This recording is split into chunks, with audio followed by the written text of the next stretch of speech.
la réglementation, c'est quelque chose qui permet aujourd'hui de traduire un contexte non seulement parfois économique, parfois écologique, mais également un contexte sportif. Et c'est quelque chose qui va mettre en perspective de nombreux éléments qui concernent la pêche. Donc aujourd'hui, avec les différences d'enjeux entre les pays pour ce qui concerne la pêche, la volonté pour les pêcheurs de prendre toujours plus de poissons, toujours plus gros en pêche loisir, etc., on a un dialogue difficile entre pêcheurs professionnels et pêcheurs de loisirs. C'est quelque chose qui aujourd'hui a tendance à se crisper. Donc il y a des difficultés à trouver des solutions ensemble, et ce qui fait qu'il y a des réglementations qui sont séparées. Donc la pêche de loisirs, elle met en avant une pêche à l'hameçon qui se dit plus respectueuse des espèces, car elle permet de relâcher les espèces, justement.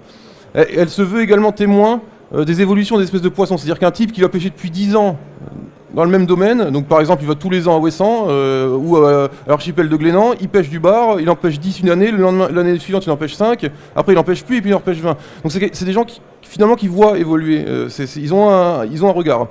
Les pêcheurs pros, ils mettent en avant l'aspect primaire de leur activité, forcément, ils servent à nourrir la population.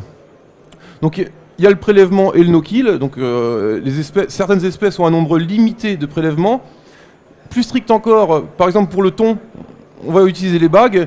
Et après, il y a la pratique du no-kill, donc qui est celle qui est apparue dans les années 80-90, qui est de relâcher en fait le poisson à l'eau après l'avoir pris, sans être garanti à 100% que le poisson survivra. En pêche en mer, on a vraiment deux espèces principales, emblématiques, qui sont vraiment le sujet de toutes les attentions pour la réglementation, et c'est vraiment sur celle-ci que j'essaie de me focaliser.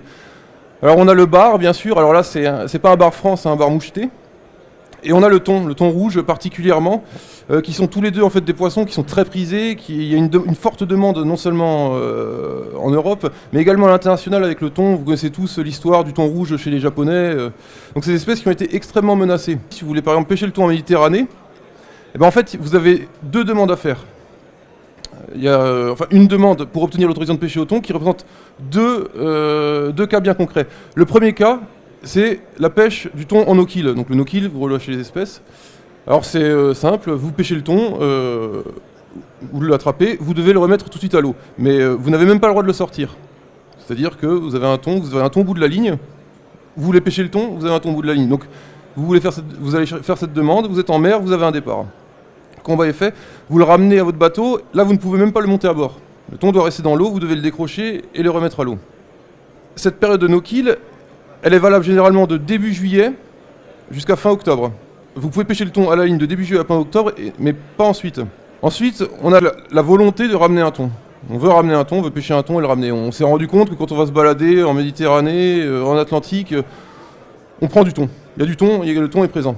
Alors comment est-ce qu'on peut ramener un thon ? C'est encore plus compliqué. Donc après avoir fait votre demande, il va falloir que vous demandiez une bague, ou des bagues.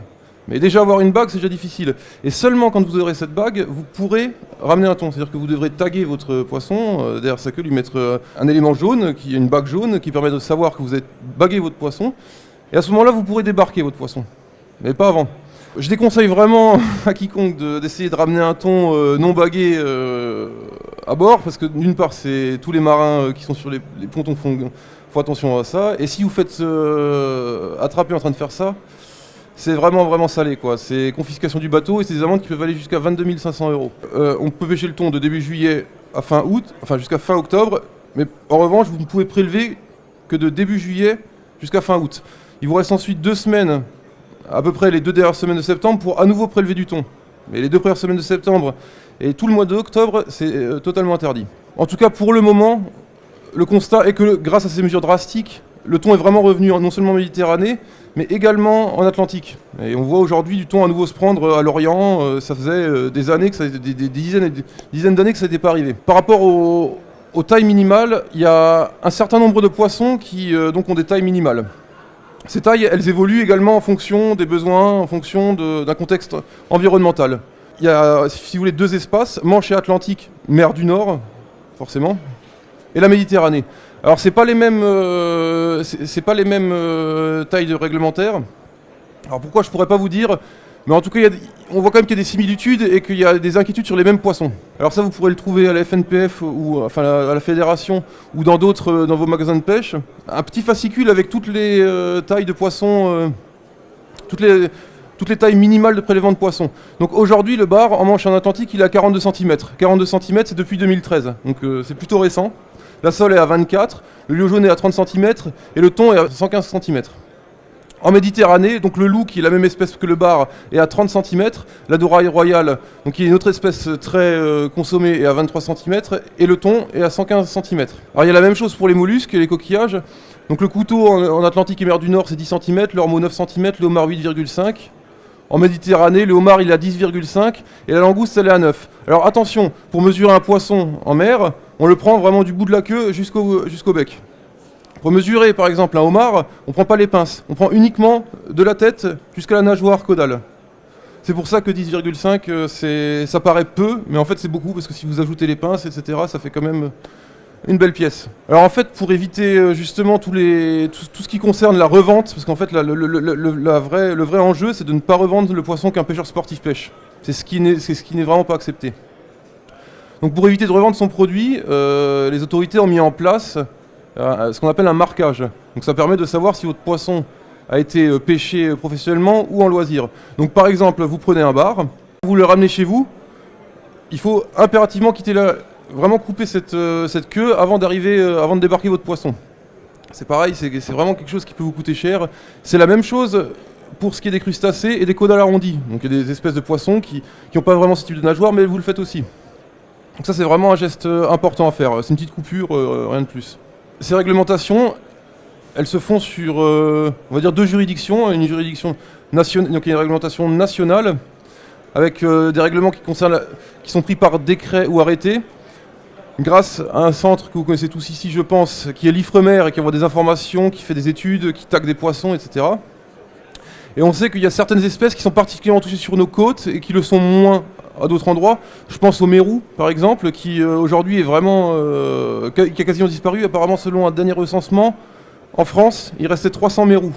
Quand on sait que c'est un poisson qui reste dans des zones bien spécifiques, qui se reproduit dans ces zones, et qui finalement colonise les zones sans se déplacer, comme le thon qui est un migrateur ou le bar qui se déplace plus, il y a vraiment de quoi prendre des décisions nationales, hein. C'est important. Avec la mondialisation, avec aujourd'hui une Europe qui s'est construite, il y a eu un cri d'alarme qui a été poussé au niveau européen.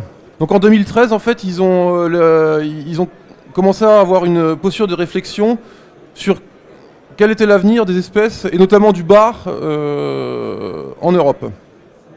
Donc en 2013, ils sont vraiment consacrés au bar, et ils ont mis une première maille de capture qui est passée à 42 cm en Atlantique Nord, en Manche et en mer du Nord. Et ils sont revenus en 2016 avec une mesure encore plus forte. Donc là, ils ont décidé d'une interdiction de prélèvement du bar au nord du 48e parallèle, du 1er janvier au 31 juin. Mais en gros, il est ici, et ça coupe vraiment le port d'Audierne en deux. C'est-à-dire que vous êtes dans le port d'Audierne, et vous pêchez à un certain endroit, vous êtes dans la légalité, vous prenez un bar, vous êtes dans la légalité, 2 mètres plus au sud ou 10 mètres plus au sud, vous êtes totalement en égalité. Donc c'est vraiment une ligne scrupuleuse, c'est militaire, elle est là, c'est comme ça. Donc une interdiction de prélèvement de bar au nord du 48e parallèle du 1er janvier au 31 juin, et avec la possibilité ensuite, pour les mois qui suivent, de prendre un bar par jour et par pêcheur jusqu'au 31 décembre. Ils ont réduit pour 2017 la fermeture à 2 mois, avec un quota de 10 bars par mois et par pêcheur, ce qui va en fait se faire avec un carnet de pêche. Alors là c'est le CIM, c'est le Conseil international pour l'exploration et la mer, qui a partagé cette zone. Donc on voit toutes les zones rouges, c'est les zones où il est interdit de prélever un bar, donc pendant 2 mois, en 2017, en février et mars. Ce qui est à retenir en fait, c'est que au-delà de tout ça, le poisson reste une espèce menacée et qu'il faut quand même faire attention à ce qu'on pêche et au comportement qu'on aura vis-à-vis de cette espèce, et en l'occurrence le thon et le bar. Alors ce qui est vraiment important de respecter aussi, c'est ce qu'on appelle vraiment le repos biologique. C'est-à-dire que les poissons vont se reproduire, et ça c'est vraiment important à ce moment-là de ne pas les pêcher, de ne pas leur mettre la pression.